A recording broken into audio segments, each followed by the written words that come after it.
So, Marty, we touch on, or you touch on, leadership versus management.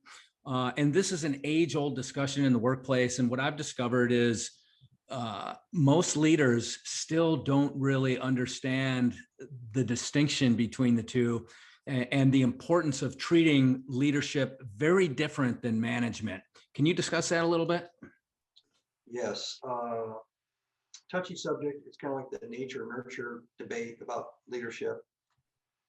If it was nature, then you just get rid of the whole concept of training leaders, right? Just get rid of that one of those three categories we just talked about Yeah. before the break. I think for me, I wanted to make a distinction about the quality of leadership or quality leadership and separate that from just leadership techniques and leadership methods that are applied kind of at the lower level, at the macro level, excuse me, the micro level. So like leadership, lowercase l.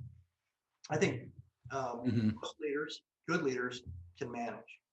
I'm not sure that that's the same for all managers. I don't know if all managers can lead.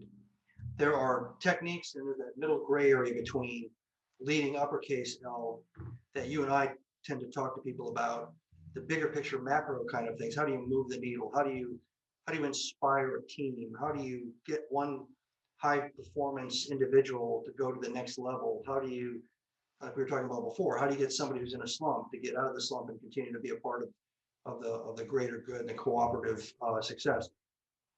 To me, that was an area I wanted to address because there's lots and lots of literature out there about, a better way to communicate or a better way to assign a task or HR driven kind of things for leaders, the best way to adjudicate or make a judgment, usually through processes and lots of collective hands and fingerprints all over it so that everybody feels good and everybody kind of gets to the end of the end result that they want.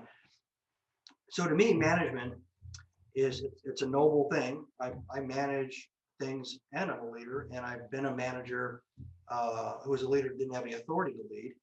That's a different thing.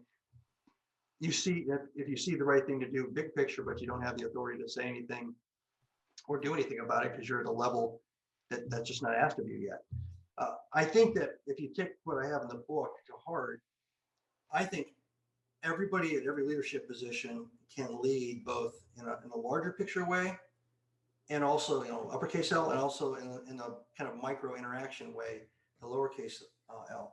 Just like I think every leader from the CEO down to the lowest supervisor has a mandate and should exercise that training, coaching, mentoring. It's not just something for a certain job title or a certain level in an organizational structure. So if you ask me what the difference is between a leader and a manager is there to maintain systems and processes, which may be technology, it may be people, or a hybrid of both, the way they were designed to be maintained and functioning, and to fix or repair if a component of that falls out or an element of that fails.